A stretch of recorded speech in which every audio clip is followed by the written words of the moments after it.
Good morning, everyone. So I think Bennett already introduced what my role is in the organization. I joined Cambridge Assessment about 2.5 years ago, and I currently hold the role of Chief Technology Officer as well as Deputy Chief Information Officer. So looking at very much the strategic direction and delivery of technologies within Cambridge Assessment.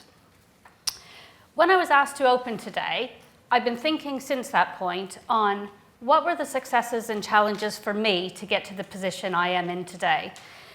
I thought about how did I get here? What was important to me at the various stages of my education and my career choices? What were the moments that made a difference to me and where I made decisions that either moved me further into my career or I chose personal decisions that held me back? What were the early years? So what was my growing up? Did that influence where I am today and the choices that I made? So the first thing I thought was, what was the choice I made? I chose to go into a technology career sector, which means I'm in a very male-dominated business sector. And even today, 20 years after I started my career, that remains true. There are more women there today than there were, but it absolutely is still a very male-dominated daily organization in most industries. The other element of that was when you work in IT and you work for global organizations, it does mean international travel. So how would I cope with international travel throughout my life when I wanted a family, when I wanted various other decisions, such as, you know, as Bennett said, I'm Canadian. I moved to the UK. That was a big decision to move away from my parents and my siblings at that point in my life. So why did I choose to do that? I think the biggest reason I chose to move into technology is I always seen that it's an area that there are challenges. Every day you face challenges and mountains to climb. But once you do that, it's an amazing feeling. So once you actually successfully deliver something and see change for a business, it's an amazing personal achievement. And I love to feel that all the time. So I have a real drive and a real passion for that within organizations and to see that advancement for the organizations I'm working with. So I thought about my earlier years, so when I was young, when I was in school. And the thing that became clear for me is I think actually my family life influenced my decisions quite considerably. When I was very young, in fact, when I was born, I'm the youngest of 3 daughters. And I think at that point, my father realized he wasn't going to have a son. So he might as well just stop hoping for that. And at that point, he treated me what I would consider as neutral. He did things that were girly things with me, and he did boy things with me. Some of my fondest memories are sitting in the garage fixing things with my dad, repairing cars on the weekends, you know, and I can honestly say most of the presents I remember when I was younger were what I would consider boys' toys. So trains and cars and scooters. But it didn't mean that he didn't also recognize some of the other things that I wanted. But it was really something that I really remember and maybe gave me the confidence to think that I could do anything I wanted to do.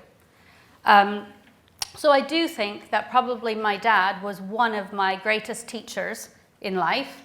He not only taught us at home, but he taught us the value of education for all 3 of us. And I think the importance there is he taught us the importance of education. He didn't push us to exceed. He pushed us to understand the value of it and do what we felt was important. So looking at that, I looked at how I took that confidence that he had given me and built that into my adult life. And the first thing I realized is something that every friend and family that I have will tell you that I hold very dear to me, is I believe all of my relationships must be equal, both emotionally and financially. And what was really important to me in my life was that I was financially independent, which meant I could make my own choices. I would be in a relationship that I wanted to be in, not that I felt I needed to be in.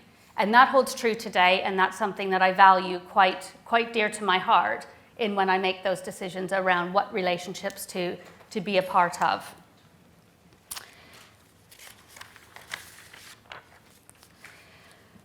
So then, I was very brave this weekend, and I decided to ask my two children, who are 14 and 15, what my career meant to them and how it impacted them as a family unit through the years.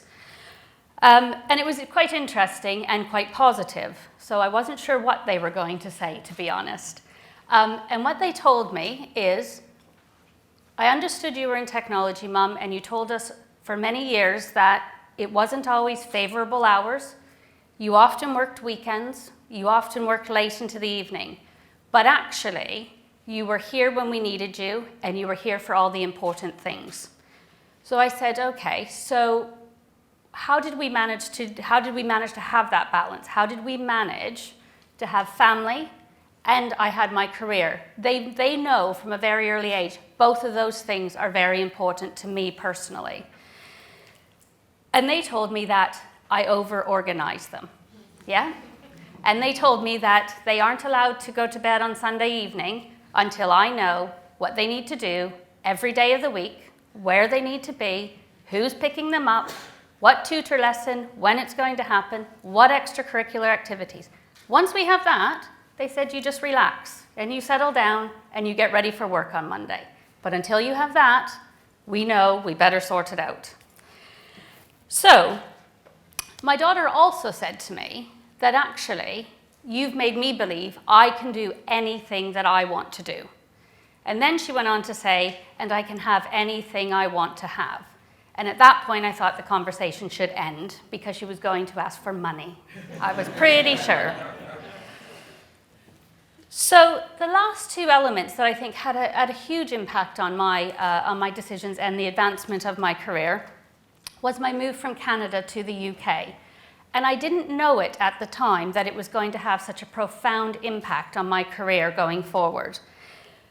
The reason that that's had that impact is working for large corporations and working internationally in the technology world. By moving to Europe, that meant I could get on a plane on a Monday morning because the airport's 20 minutes from my house. I could be in numerous countries in Europe 2 hours later. I could hold meetings for the day. And if I wanted to, I could get on a plane that evening and come back home. At worst case, most of my travel was 2 or 3 days in length, which didn't really impact my family that much. I really balanced that throughout the week. If I had remained in Canada, travel is much more difficult. North America is vast. They have a hub system for their airports, so rarely, unless you're going from one major hub to another, you end up spending 2 days just traveling for a business meeting. And therefore, that means that you're out for the whole week. And that wouldn't have met what I wanted in a work-life balance and my family versus my career. So Europe had that impact for me. And I chose probably when my children were born, so about 15 years ago, not to return to Canada. We fully intended to, and we made that decision, and this being one of the key factors. The last factor, and maybe this has helped being able to make those decisions, is very early on in my career, I chose to be a contractor. And the reason I chose to be a contractor was because I could make my own decisions. I could choose the roles I wanted to take more easily. And that's easy in technology because I was in high demand. SAP was in high demand in the late 90s and 2000s. And I chose my positions based on the organization, the role and the difference I could make to that organization. Location was absolutely critical to me. Could I get home most evenings to see my children? And where was the travel? Was it mainly European travel or was it international travel, transatlantic type travel?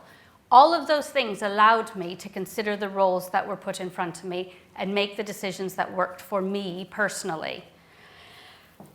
So, on that note, I think I'm going to stop. I could talk all day about this. I find this very, very passionate, and I really believe in helping our younger female generation particularly gain that confidence and be able to have that confidence to make the decisions that are right for them. And that might be a career, that might be a family, that might be both. But if they have the right support, both from the culture, but also from the family and the friends, then they can make those decisions and feel open about it.